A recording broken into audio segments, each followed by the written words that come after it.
Hello, listeners. Kathy Lawless, Life Story Curator, bringing you the podcast series, How Did I Get Here?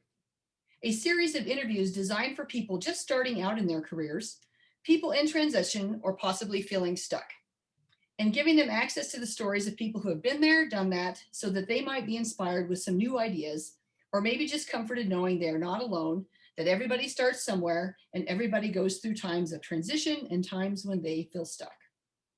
Today, I'm very excited to be interviewing Mel Austin, who is the founder of Squeaky Clean Comedy. Welcome, Mel. Hi, thanks for having me. How are you? I'm doing great, and I've been looking forward to this interview because being how you're a comedian, how fun is this going to be, right? To tap into your comedic genius, and I can't wait to hear more about your story about how did I get here? Oh, come on. Genius. That's already the first joke right there. So, but before we get into your story, Yeah, I always like for our listeners to get a sense of who you are, where you grew up, where you are in the birth order with all your siblings, sure. and how you think that affected you as a person. Born in Chicago, Illinois. My mom passed at, I want to say, age 7 from cancer. And her and my dad had already gone their separate ways. So my dad had remarried. And that's what got me to California. And I was the baby out of all the kids. And they still remind me of that today. How many siblings? A total of 4 of us. Wow. Okay. And Yeah. what's the age range there between y'all? Oh my goodness. Now I got to tell my age. Ah. I'm 51, and the next age is my sister, who is 61, and So a 10-year gap between as the baby too. yes, Ah. Okay. big time, big time. And then my stepbrother and stepsister are You can just say older. they're older. I want to say 58 and 57. Yeah. Oh, okay. Yeah, they were right behind each other. So, I'm the baby. Ah, and do you have the stereotypical baby or youngest tendencies in terms of they all thought you were spoiled and that the rules Oh, didn't yeah. apply to you and all of that? Oh, yeah. Like I said, they still tease me to this day about, all the special meals and arrangements between the grandparents, mom. And so, but it's okay. I do feel like I was able to finally mature myself and step up. You know what I mean? Well, yeah, so Chicago to California, that's a pretty big kind of culture change. So what activities, were you close as a family? I guess with that age range in there, and a big shock losing your mom. Sure. What was that like growing up? Well, it was definitely interesting because my blood sister, who's 61, she was almost like my second mom. And when my mom passed, she decided to stay in Chicago. So there was a lot of years that we didn't get to spend together. And but you could imagine going to California was like a whole new world. I learned Mhm. about girls and cars and how to run from a gun. You know what I mean? Oh, geez. Okay. And Yeah, were there sports that involved? yeah. I definitely played football. That was my main thing. I played football and a little bit of volleyball, but I lean more on the football side for On the sure. football side, yeah. Well, and then what'd you think about the weather? Moving from, Chicago, Midwest, the gray winters and all that to there's no winter. Amazing, absolutely amazing. Get to wear shorts almost every day. Well, that's true. Well, I see people in Colorado do that now. I don't know.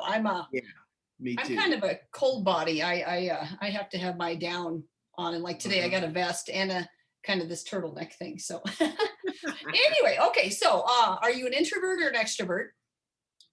That's an interesting question because what I do is extroverted, but privately I'm introverted. I like uh, chilling at home and doing internal work. But when it's time to step on stage, I'm out there. And when it comes to meeting people, I'm out there. So it definitely, maybe because I'm a Libra, I kind of have that balance, the yin to the yang. I see. So you can be in both places then. Okay. I Yeah. heard this term the other day and I heard it twice in the same day, which really surprised me. The ambivert, like you can be ambidextrous, that Mm-hmm. there's the ambivert, which is they're both introverted and extroverted. So maybe you fall into that category. I can see that. I can Yeah. see. Okay. Well, next question is very, kind of similar, but on the fun meter scale of 1 to 5, 1 being couch potato and 5 being life of the party, where do you put yourself? Maybe you're both. I would say I'm probably more on the 7. On the 7. Oh, okay. Yeah, Yeah. maybe an 8 from time to time. You know, don't like to get a whole lot of attention, but I'm definitely not buried somewhere, hiding. That's for Yeah. sure. Yeah. You're definitely out there. Okay. So risk meter scale of 1 to 5, 1 being low and 5 being high. Where are you on taking risks? I would have to say maybe around a 6 or 7. Okay. So again, off the scale. Yeah, because I try to be calculated. I try to think through things. I'm very process oriented. I like to, break down details, do research, but at the same time, I do realize that there's times when you just gotta have faith and go for it. So I would say probably a 6 or 7. Okay, cool. Yeah. Well, I love those questions because it just gives us a sense of who you are. And then as we hear your story, we're going to hear how all that plays out. And Yes. but we'll also be, looking at did you assess yourself accurately? I had one gal who's like, well, I'm a 4. I'm a, and then as we went through her story, I'm like, no, you're more of an 8 or a 10 on this risk meter. So we had to Right. give her a little Yeah. more credit than she was giving herself. So, but you're pretty self-aware. So you're probably right on here. So, okay, Mel, well, tell us what it's like to be the founder of Squeaky Clean Comedy. And then we'll get into how did I get here? Yes. How does it feel? It feels amazing. I feel like I'm on the cusp of something. I've always felt like clean is the new dirty, Ah, and not that I'm a prude to dirty comedy. I'm a comedian just like them all out there. And but I found a niche. I found a way to bring fun, joy, and laughter to more people because I am able to be clean. It just made more sense to me to make that transition. And I got to give uh, our wonderful Lord a shout out because I remember being at church one day and saying, God, I've been doing this for a while. What do you want me to do with my talent? And I say maybe 2 days later, an opportunity opened up for me at the local comedy club, the Improv in Ontario, California, to do a clean comedy show. And so, and they called it a clean comedy show. yes. Matter of Okay. fact, that's where the name Squeaky Clean, that's when I started it there. And I had no idea, Kathy, how this was going to go. But all I kept hearing, if you build it, they will come. Like I kept hearing it. If you build it, they will come. And so I built it and they came. Oh, awesome. Yes. Well, I can't wait to hear how the story plays out. I do have to compliment you on, as I've been on this entrepreneurial journey myself, the advice that so many people have given is find the niche. Find the niche. You think you have to be everything, to appeal to so many, right? But really, the niche is where it's at, and you have definitely found a niche. So how cool! So grateful for that. Yes. Well, let's get into how you got here. So let's go back to junior high and high school. Mhm. Were you always funny? Did you always want to be a comedian?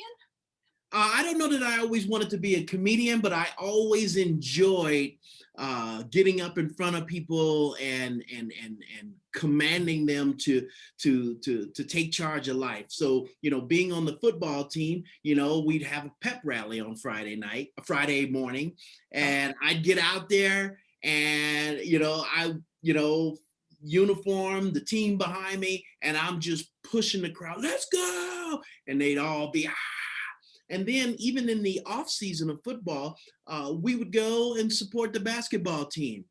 And Kathy, I would get out there in front of the audience, right there on the floor, and I'd be like, give me a P. And they'd be like, P, give me an A. And I would do the whole thing. And the funniest part is when I say, give me an S. And then I do this whole wave and the crowd would just lose it.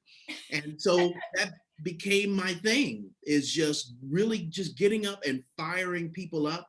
I actually got most school spirited in the yearbook. Yeah.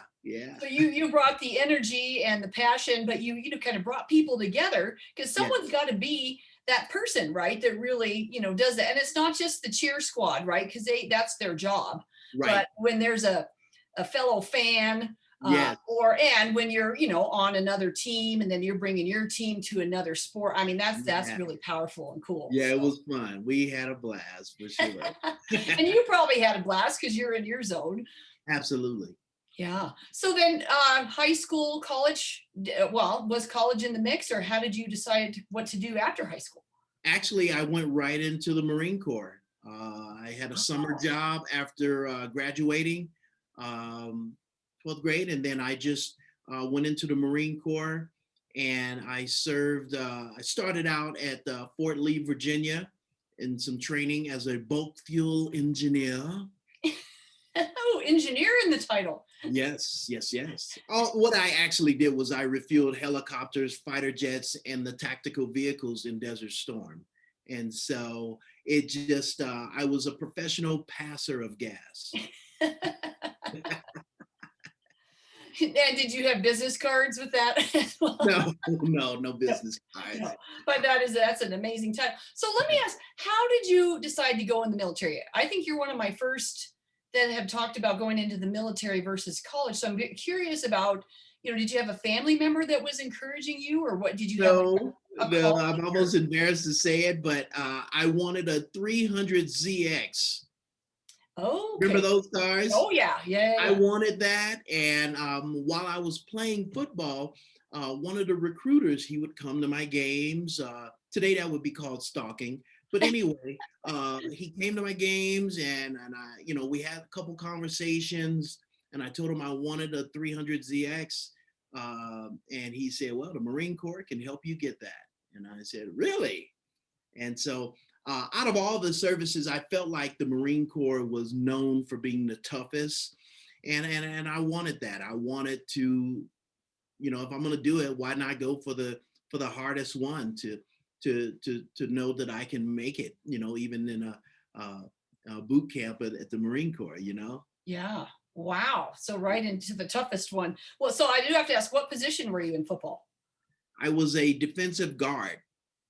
Oh, okay. So I was right there on the line. Now I'm kind of a short guy, was very stocky. And then the other guard next to me, he was the same size. So because of that, our coach found a way to use our size and our speed as techniques on the line. And we did really well. Yeah. Wow. And got noticed. Obviously, you had the stalker or the recruiter. Absolutely. So were all colleges recruiting you too? Were you not thinking college, or what? No, nobody was trying to recruit me from college, not that I know of. But I just, it was time to become an adult, and I felt like the Marine Corps was a good choice for me to learn a skill, and it was the best thing, to be honest with you. Couldn't have been anything better that happened to me at that age, because it really gave me a great foundation of discipline and focus and maturity, and I really, am grateful to this day for all the things that I've learned over the years in the military that I still apply to this day. Yeah. Well, and those three things, discipline, focus, maturity, it all happened in a very short time, right? Boot camp. Yeah. Whereas a lot of young people, right, that happens maybe in a decade, right? It happens Yeah. over their 20, but for you to get it like that, and then now how can I take this new me and then these new skills, and wow, you've got a real leg up in the world. So very cool. So you went from the West Coast to the East Coast, and then did you end up going to Desert Storm then, it sounded like? Yes. Yeah. I was stationed, I did my training in Camp Pendleton, and then my training after boot camp was Fort Lee, Virginia, where I learned my bulk fuel engineer. And then from there, I went to Okinawa, Japan. I was there for about a year, and then came back and was stationed in Tustin and El Toro. These are some bases that are no longer open in California. And then right around my last year and a half is when Desert Storm happened. And so I spent about a year, a little over a year there. And, the whole thing about leading people, I was always a leader, always, gathering people, whether it was a Bible study in the military or just, being the motivational guy. The funny stuff came way later, Ah, you just had a knack for connecting with people and an energy for, well, let's go do this. Yes. And they're like, well, he's got a lot of energy. Let's follow him. Yeah. I guess so. That's a good way to look at it, for sure. So did you rise through the ranks then in the military as well? No. I only spent 4 years active and 2 years inactive. So I became a E3, which is I don't know how to explain it, but you start from private and then private first class and then lance corporal. And that's when I got out. Because at that point I started learning about business, and I was fascinated with being a businessman instead of a career man. And so as far as in the military. And so, I made that change and got into a company that provides propane services. So, I used my gas experience and parlayed over there. Yeah. And what was interesting is, I was a delivery driver. First, I used to fill up the barbecue tanks on the dock, and then I moved into delivery driving. And then I definitely wanted to do more. So I got into the manager trainee program. Keep in mind, this whole time I was still keeping one toe in public speaking. So I started taking like Toastmaster classes, and I knew that going into management was going to allow me to communicate more, which is what I enjoy doing. So, even though having a family, I still found a way to take care of them and yet still enjoy what I'm passionate about. And so, So you knew this, you had this strength, you knew that people followed you, you liked being in front of crowds. So Toastmasters, great fit, management going to be a great fit because again, part of the decision making and bringing people along. So, okay, great. So and then from there, I went into sales management, Yeah. Oh, another obvious choice. Yeah. Yeah. Mm-hmm. Wow. Very cool. Well, I'm so impressed that this is also obvious for you. I got to tell you, in my world, it wasn't so obvious, right? I was like, oh, you want me to do that? Or I guess I had the natural leadership now that I think about it, because it seemed everywhere I went, I was responsible. I was the one closing the Dairy Queen. I was the one training the new people. Mm-hmm. I was kind of running the shifts before I even knew it. Sure. And then, got into a printing company, same thing, but I didn't really feel like I had a strength there. I don't know. It wasn't, I love hearing your story because I think back and go, oh, okay, yeah, I did have those tendencies and I kept getting tapped, but I don't know that I really knew how powerful that was and that others didn't have it, right? Wow. Absolutely. Well, that the job that I had there is where I moved up the ranks pretty well. Again, a big credit to the Marine Corps and being able to focus and stay on task. I got into sales management, and one of the delivery drivers at one of the offices was going to an acting class. So after work, sometimes he and I would stay after and we compare notes, what he's learning in acting class, what I'm learning in Toastmasters, and just really saw some similarities. So he invited me to his acting class, and the teacher approached me and said, "Hey, have you ever thought about being an actor?" And I was like, "No, that's not my thing. I want to be a motivational speaker." And he said, "Well, a lot of the things you can learn here, you can apply to speaking." So I gave it a shot, and man, enjoyed it. Found that I was a very funny actor. And I'd say Ah, within a year of just doing lots of small student films and really getting my chops up with acting, I decided, you know what, I'm going for stand-up comedy. wow.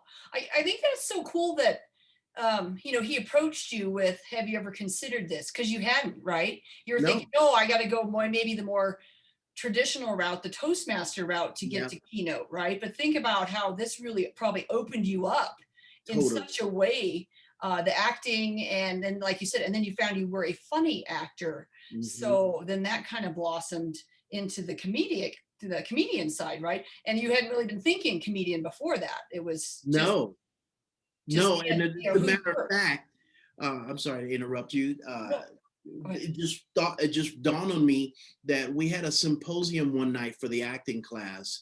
This is where some high level casting directors and directors will come out and talk to us about the business. And so I raised my hand and I said, "Hey, I noticed a lot of comedians have their own sitcoms. Why is that?" I wasn't a comedian at the time. And he said, "Well, because comedians already understand comedic timing. They know how to be funny without being trained." And then he looked at me and he said, "If you're thinking about being a comedian, do it." He said, "Because they have, you know, big huevos, I guess you could say." Yeah, yeah. I'm trying to keep it clean. And he said, if you're thinking about it, do it. And right then I said, "Okay, I'm gonna give it a shot." And wow. And here we are now, 26 years later, where I'm actually doing motivational and inspirational comedy. Like I'm able to tie all of those things together. Yeah, so you made it again into something that's um, very unique and that you've created. It's not you didn't just follow the path of stand-up comedian, keep Right. down that path. It's like you probably had to go through that to get your to get your 10,000 hours or to get all Yeah. your expertise, but then you really found, well, wait a minute, but what's the niche? Where is it really going to fit for me? And you know what? It was kind of by accident. I'm grateful because at that time I was a single dad, and I didn't want to leave my boys at home. I wanted to be there to make sure that homework was getting done and that I was able to guide them. Too many young Black men, especially back then, were ending up incarcerated because they didn't have a dad at home. And so Mm. I said, I'm not going to do that to my two boys. And so I stayed home. And what I did was I stayed local. I did a couple bars and things like that, but I really started doing a lot of private events. It would be a church event. I'd go and MC it for them. If it was somebody's birthday, I'd say, "Hey, have you ever thought about having a comedian?" They're like, "Wow, sure." So there I am performing for tacos, next to the swimming pool, and there's kids running by me. Of course, you got to be clean, you Yeah. know, Oh, yeah. or, a company would have a picnic. And so this is how I started building that muscle to be clean, because I stayed local and I did events that were just happening all around me already. And sometimes I even bring my kids with me. And so I really do see how that built my muscle to know how to turn the switch on and not step over the line and offend people. Yeah. Yeah. Because being in that environment, uh, what you want is them to rave about you and tell their friends. So you get Right. to go to the next gig, not, oh, it was great until he dropped that. And then, Yeah. and then of course grandma was there, or, Yep. the little ones just happen to be going by, or, it was, yeah, Absolutely. very cool. Very cool. So, sounds like you had, you talk about having a toe in that, but also were you still working full time? When did you financially kind of go, okay, I'm going to jump off the cliff and this is my full time thing? Well, actually, I got laid off in 2009. I was a sales manager for a different propane company, and the economy started to tank, and they had to make some decisions. And at the time, one of my sons was being a little. You could imagine teenagers with hormones. There was some friction, so I was dealing with him, and I guess the owner felt that was the perfect time to lay me off. So the universe pushed you off Yeah, that cliff. yeah, and Okay. I'm very grateful because I don't think that I would have made that jump, at least not then, because there's a comfort zone there, Yeah. Oh and yeah. I definitely, we just bought a house, and I was making probably 120,000 a year, and it was great. So I don't know that I would have made that jump, but the jump was made for me, and Yeah. Yeah. uh, I'm grateful for that because then things really became real on what I needed to do uh, to continue to make an impact with people with what I do. I had an unfortunate situation a couple years into that. After going full time, my wife at the time passed away Oh, I'm unexpectedly. sorry. Oh man. I didn't see it coming, and by then the kids were right at that age of becoming adults and moving out, and man, what a change. uh, but it actually something propelled my career even more at that point because I'd done a lot of training, a couple leadership classes. I don't know if you've ever heard of landmark education. Oh yeah. Been to What? yeah, the Landmark Forum, and Yeah, that's my yeah, girl. All right. I went to Yeah. the forum, the advanced course, and then Yes. the self-expression leadership program. Yes, exactly. I've done all Wow. that. Yeah. And that gave me some tools. Of course I grieved, but at the same time, Landmark teaches you how to separate things so that you know what happened and then what you made it mean. Yeah. And Oh yeah. so I didn't let it stop me. I say she passed away that's on a Sunday, and I was performing that following Friday, and people were shocked, like they couldn't believe that I was able to do that. And but I felt like it was only appropriate. It was an expression, and of course I had jokes about her, so it was even more of a way of honoring her by continuing to just keep. She was so proud of what I was doing, Yeah. so I kept moving forward, and I think she kind of orchestrated from the heavens to uh, it really kind of catapulted my career, because then people really were supportive, and they were like, how's this guy doing it? I had a comedian come up to me and say, man, you've given me hope. My faith has increased because I see how strong you are in the midst of something like that. I couldn't even imagine being able to get up and be funny uh, after experiencing something like that. Yeah. It was Yeah. definitely a big turning point in my life, and God has a reason for everything He does, and it's all good. Wow. So I this comedy and performing, well, I don't know if you consider it performing, but being on stage is so who you are, like you said, and your wife was so supportive of that. I can see how that almost gives you that energy. You see a lot of, celebrities, whatever, if they're, a musician or an athlete or whatever, that's the same thing, that they're, maybe they lose a family member and they're like, but my family member would want me to be, not at home grieving. They would want me Exactly. to be out living life fully. And so, Absolutely. yeah, I can see that. So very cool. Well, so how did you navigate the business side of this? So, you mentioned from the military, you wanted to get into business. You had the sales training, the leadership training, Mhm. Toastmasters training, all of that. But what Mhm. about the business and entrepreneurial side?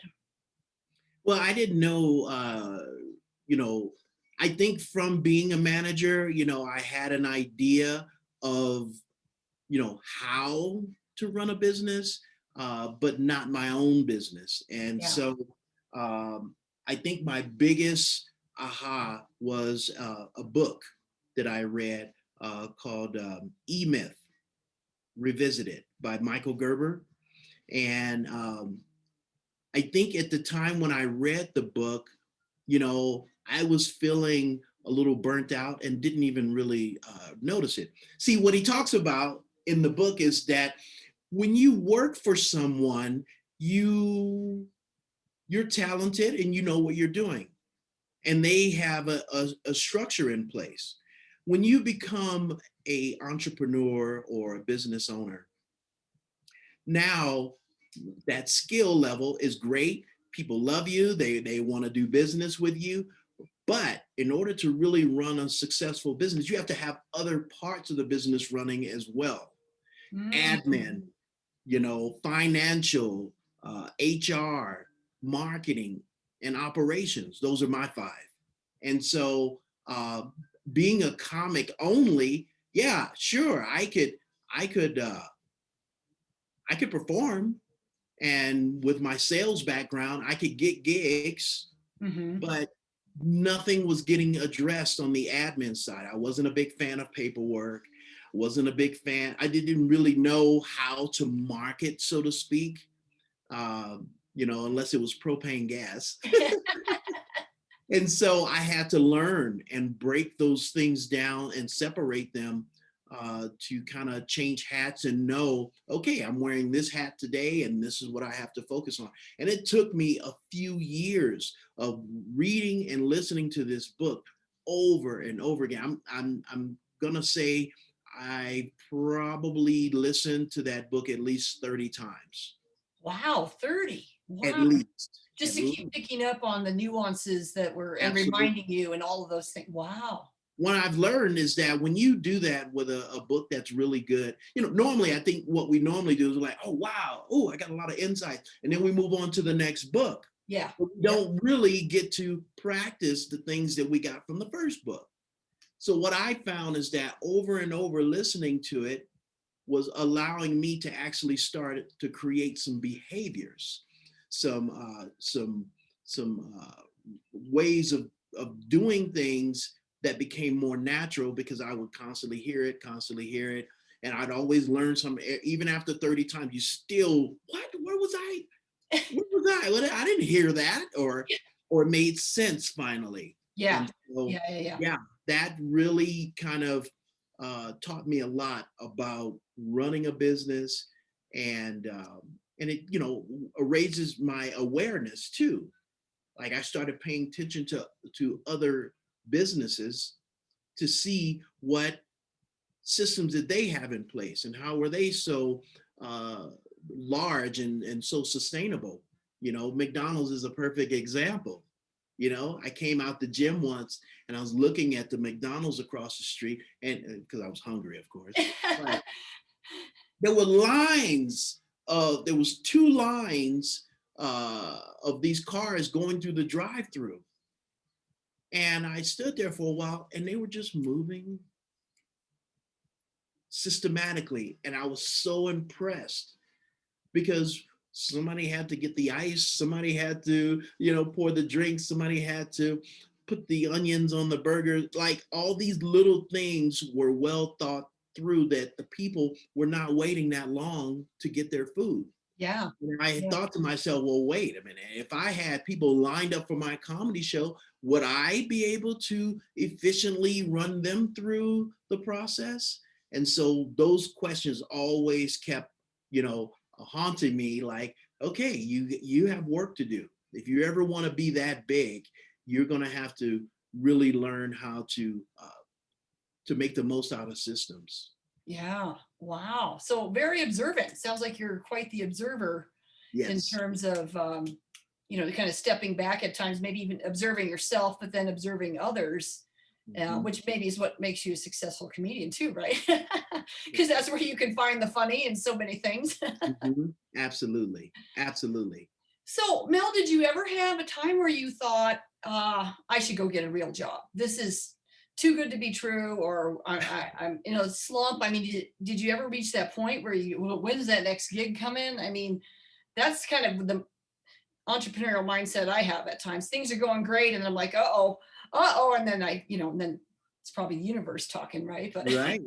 Well, I'll tell you, when COVID hit, a few months in, there was a level of depression that was trying to creep in. And, I made some shifts. I wrote an ebook, Teach Yourself How to Be Funny. I, started doing more, writing, and but I do remember just one particular day that I was just like, man, I want to say it was like August. And I was like, man, I don't know what's going to happen. By this time, I'd had about 41 cancellations of shows already lined up for the 41. year. That's how do you got to have so you end 2019, you probably had 2020 was loaded, right? Sounds like 41 shows Yep. in there. And you're like, I got my year. This is going to be a great year. This is so exciting. Oh, and yeah.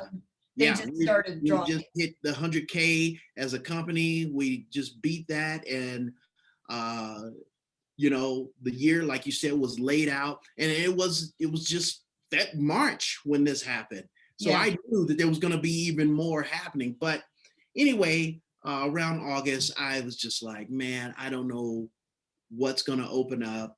I actually looked at a sales job here in Colorado Springs. And because my girlfriend, she's from here, and, she was with me in California, and I was like, but I didn't tell her. I didn't tell her that I was looking for a job. Oh, okay. I looked online. I found a sales job. It looked like it was a good fit. They wanted a resume. I'm like, a resume? Ooh, I haven't done one of those in a long time. As I started putting the resume together, it just wasn't flowing. I couldn't find the right, I don't know. Nothing was working out where, the old one that I had, and then there was all these questions and gaps, and then, I ended up going out with her to Michael's, to a, craft store. And I never went back to that. It was just one of those things where it was a thought. I started to look into it. It didn't flow. I got distracted and never looked back.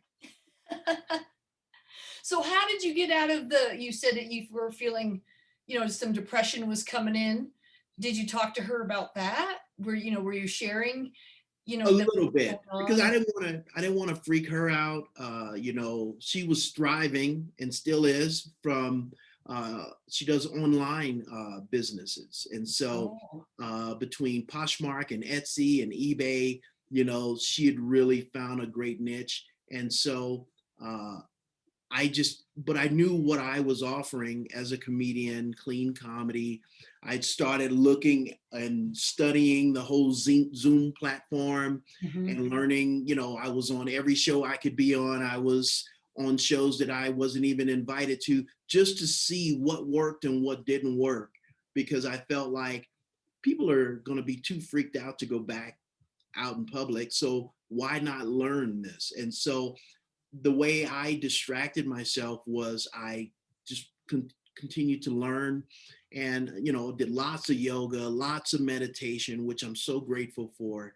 And between those three things, it really kind of cleared things up for me, and so I pretty much held steady on what I wanted to offer, through the midst of all of that. Yeah. So stay in what I'm doing, stay the course, but find a new course within the same course, right? So don't shift over and go and get this other job, but really stay the course and figure out, oh, how do I do this now with Zoom? How do I do it not in person, which has got to be so different for your energy, because it sounds like you've got energy being, that guy on the gym floor rallying the troops. So Right. your fellow classmates, or Yeah. just being on stage, you got to get tremendous energy from that. And so now how do you get that from Zoom? Well, you don't get the same effect, that's for sure. There's Mm-hmm. nothing like being in front of people in the moment. It's just the laughter from the spontaneous things that happen it's priceless. Yeah, because Uh, it prompts you, right, when with that audience and you're looking at people, and it just, things come to you, I would guess, right, in that moment, Absolutely. that don't when you're looking at a flat screen and faces on the, on the TV. Exactly. But that me studying the whole Zoom platform is really what gave me insight on how to do it differently. First thing I learned is that people consume differently than they do live. For example, if you're going to a show, you're going to get dressed and pick up your friend and stand in line and order your food and drink and be Mm, willing to sit for an hour and a half, 2 hours. yeah. When you're watching a show on your computer or phone or pad or whatever, your attention is uh, it's spread out. You could be on your phone, texting. You could be doing work on the side. Maybe go make a sandwich. You're Yeah. getting a delivery from Amazon. You know what I mean? The dog is barking, the kid is crying, whatever. And so realizing that, uh, I said, okay, we got to cut this time in half. A show should not be 2 hours with people sitting at home on their duff, because they're, first of all, they're not going to stay that long, Yeah. and it was just too long to hold people. And so I literally cut my show in half. I went from an hour and a half to 45 minutes for Squeaky Clean Comedy, and I felt like it was within the bite size sound bites that people are used to when they're looking at a YouTube video and things like that. Yeah. So I Yeah. made Yeah. that adjustment. Then I also noticed there's a little delay. You could be telling a joke, and when you're in front of people, you can go high energy, and they get with you. But when you're doing this, there's a little delay. And I found that sometimes I'd be telling a joke and I'd say the punchline, and then I go to the next part of the joke, and now they're laughing at the punchline while I'm telling the next. And it was very confusing. Oh, yeah. So the timing really, really Yes. awkward. So I had to figure out how to put some nice pregnant pauses. Did they still say that? I, I had to put some pauses in there to change the way that things were coming out. And so one of the things I do, Kathy, is I work with a lot of companies uh, when it comes to team building and employee engagement and time management. Like I do workshops and things like that with a twist of fun, of course. yeah. And Yeah. Yeah. so I figured you know what, if people, and then, obviously everybody's zoomed out because they're doing everything on Zoom, all their meetings and whatnot. So I said, okay, I have to make this more interactive. It can't just be me telling jokes or me and my team telling jokes. It needs to be more engaging because people were, they'll turn their video off Mm-hmm. and then there's silence. And so I started incorporating laughter yoga, which is something I got certified in a couple years ago, where it's laughing exercises, getting people to laugh on different levels, and it's so beneficial for your body and your health. So I would do that.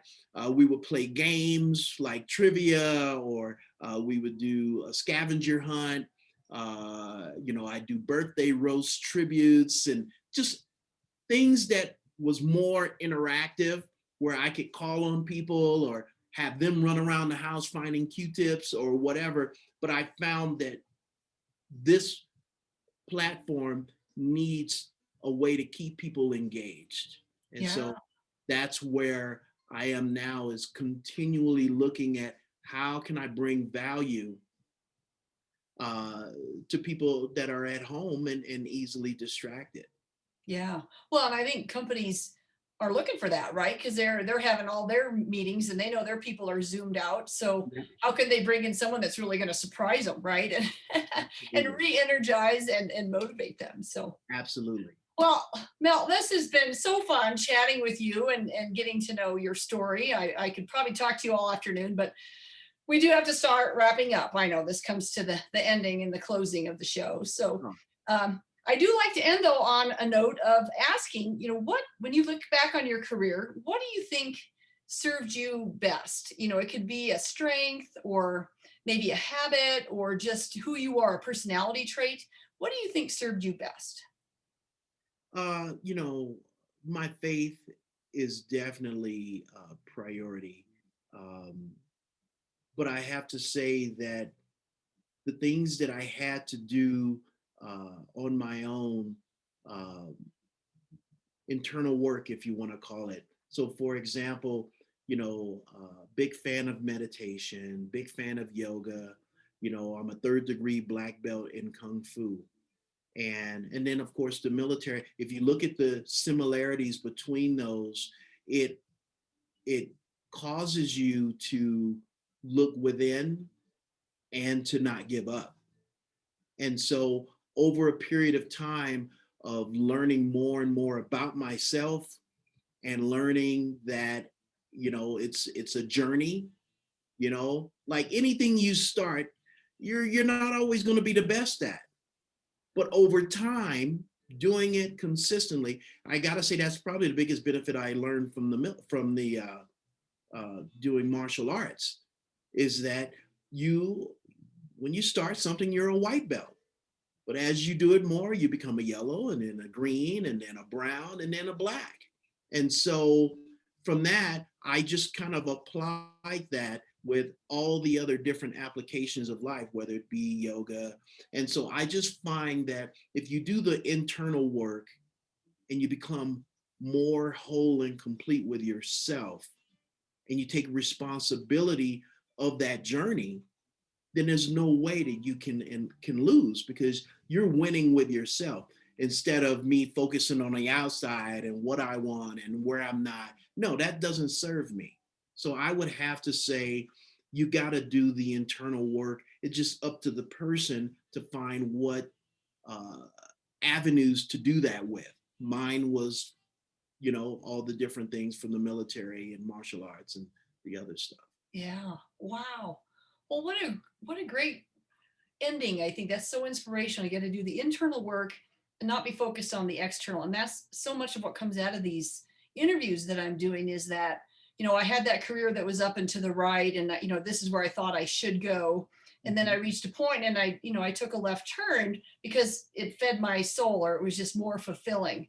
Yes. And so anyway, there's just so many different ways to get there. But I love it. So you're doing your internal work, but you're also physically, you're doing stuff too. I see how you just like mind, body, soul, spirit, the Yes, whole thing. You're exactly. I definitely see the whole person here. So cool. Well, thank you for Yes. sharing that.